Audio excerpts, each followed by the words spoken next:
Hello students, आज हम कल वाली स्टोरी को कंटिन्यू करेंगे। कल स्टोरी में जो है नरेटर एक बच्चे से कह रहे होते हैं कि उसके जो शूज़ हैं वो मैच नहीं कर रहे हैं। तो इस पर वो बच्चा कुछ नहीं बोलता और वो अपने शूज़ को शफल करता है, अपने पैरों को हिलाता है केवल वो। अब आगे जो है फिर क्या होता है, एक तीसरा बच्चा वहाँ खड़ा होता है, तीसरा लड़का खड़ा होता है और वो ये बोलता है कि मुझे तो केवल और केवल जूते चाहिए। अब आगे स्टोरी में नरेटर ये बताते हैं कि उन्होंने जो है पूरी कंट्री में ट्रैवल कर रखा है और उन्होंने वहाँ बच्चों को देखा है, चाहे शहर हो चाहे गांव हो, कि वो बच्चे जूतों में नहीं होते, यानी वो बच्चे नंगे पाँव ही घूमते हैं। तो इस पर उनको ये आंसर मिलता है कि नंगे पाँव रहना जो है वो एक गरीबी का प्रतीक नहीं है, बल्कि वो एक ट्रेडिशन बन गया है।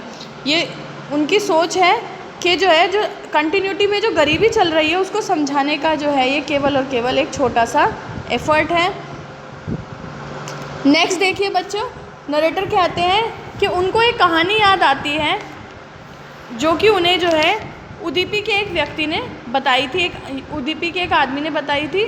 एक वहाँ पर छोटा सा लड़का था और वो लड़का जो है स्कूल जाया करता था और स्कूल जाते हुए वो हमेशा एक मंदिर के सामने से पास होता था, गुजरता था, जिस मंदिर में उसके फादर जो थे वो पुजारी थे। और वो जो है हमेशा जो है डेली स्कूल जाता, वो उस मंदिर के सामने कुछ देर के लिए रुकता था और रुक कर जो है भगवान से प्रार्थना करता था कि भगवान जी मुझे एक जोड़ी जूते दे दीजिए।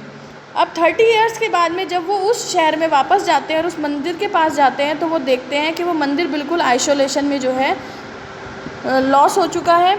और वहाँ पर वो देखते हैं कि मंदिर के जो बैकयार्ड है, जो वहाँ पीछे का एरिया है, वहाँ पर जो है एक नया पुजारी है। अब बच्चों जो 30 साल पहले पुजारी था, ज़रूरी तो नहीं है वो अब भी वहाँ होता, तो नया पुजारी वहाँ है और वहाँ पर रेड और वाइट कलर की प्लास्टिक की चेयर्स पड़ी हुई हैं। और वहाँ एक जो है ग्रे कलर की यूनिफॉर्म में एक छोटा सा बच्चा आता है जिसने ग्रे कलर की स्कूल यूनिफॉर्म पहनी हुई है, जुराब पहने हैं, जूते पहने हुए हैं, और वो जो है वहाँ पर पेंटिंग करता हुआ यानी हाफता हुआ आता है, यानी अपने वो स्कूल से आ रहा है और आकर के वो अपना बैग जो है एक फोल्डिंग पलंग होता है उस पर डाल देता है। अब उस बच्चे को देख करके नरेटर को जो है वो प्रेयर याद आती है जो एक किसी और बच्चे ने देवी माता से करी थी, जिसमें उसने ये कहा था कि जब मुझे जो है जूते मिल जाएंगे फाइनली, तो मैं उसके बाद में जो है उन्हें कभी भी जो है खोऊंगा नहीं। तो गॉडेस ने जो है उसकी प्रेयर का जवाब दे दिया, उसकी प्रार्थना जो है गॉडेस ने स्वीकार कर ली। पुजारी का जो ये बेटा है, इस तरह के अब जितने भी छोटे बच्चे हैं सबके पास में जूते हैं पहनने के लिए, लेकिन नरेटर के जो पड़ोस में, उसके जो नेबरहुड में अब भी जो रैग पिकर्स हैं, जो कूड़ा बिनने वाले साहिब आलम जैसे बच्चे हैं, वो अब भी जो है कैसे घूम रहे हैं, वहाँ पे नंगे पाँव घूम रहे हैं। आइए नेक्स्ट पैराग्राफ डिस्कस करते हैं। नरेटर कहते हैं my acquaintance with the barefoot rat pickers leads me to Seemapuri. अब वो ये कहते हैं कि जो उनकी जान पहचान ये बच्चों से हुई थी रैट पिकर्स के साथ, वो उन्हें कहाँ लेकर के जाते हैं, सीमापुरी। सीमापुरी कौन सी जगह है? ये एक ऐसी जगह है जो कि दिल्ली के फेरी पर है, ठीक है ना, लेकिन फिर भी जो है वो वहाँ से बहुत दूर है, कोसों दूर है, यानी कि है तो वो दिल्ली के आउटर बॉर्डर पर बसा हुआ सीमापुरी, लेकिन फिर भी जो NCR आपकी जो दिल्ली कैपिटल है, नेशनल कैपिटल है, उससे काफ़ी दूर है। जितना डेवलपमेंट आपके दिल्ली के अंदर है, सीमापुरी में वहाँ पर कुछ भी ऐसा नहीं है। यहाँ पर वो लोग रहते हैं जो कि 1971 में बांग्लादेश से यहाँ पर आ गए थे, माइग्रेट होकर के यहाँ पर आए थे। और जब वो लोग यहाँ पर 1971 में आए थे, तब सीमापुरी जो है बिल्कुल एक ऐसी जगह थी, बिल्कुल वीरान सी जगह थी, विल्डरनेस में वो जगह थी। और यहाँ पर अब ऐसा हाल है कि यहाँ पर बिल्कुल भी जो है खाली प्लेस नहीं है। यहाँ पर लगभग जो है 10,000 के करीब जो है रैग पिकर्स जो हैं यहाँ पर रहते हैं। और यहाँ पे जो है सीवेज नहीं है, नालियाँ नहीं हैं, पानी का कोई कनेक्शन नहीं है, इस तरह की यहाँ पर बहुत मतलब बेकार स्थिति है। वहाँ पर उनकी जो घर की जो छतें हैं वो किस चीज़ की बनी है, टीन की बनी है, टारपोलिन की बनी हुई है, और बहुत सारा कचरा गंदगी वहाँ पर है। ये लोग सब वहाँ पर रहते हैं। यहाँ पर जो ये लोग रहते हैं बच्चों, ये इन्हें कम से कम भी 30 साल से ज़्यादा हो गए हैं और ये बिना किसी आइडेंटिटी के यहाँ पर रह रहे हैं, यानी इनके कोई जो है आइडेंटिटी कार्ड जो है आपका जो कहते हैं ना वो वोटर ID टाइप की चीज़ें, ऐसा कुछ भी इन बच्चों के पास में, इन लोगों के पास में बच्चों नहीं है। इन लोगों को जो है इतने टाइम से यहाँ रह रहे हैं लेकिन इनकी कोई ID वगैरह नहीं बनी हुई है। लेकिन हाँ, उन लोगों के पास में जो है क्या चीज़ है वहाँ पर, केवल और केवल राशन कार्ड है। वो बिना परमिट के यहाँ रह रहे हैं लेकिन उनके पास में राशन कार्ड है,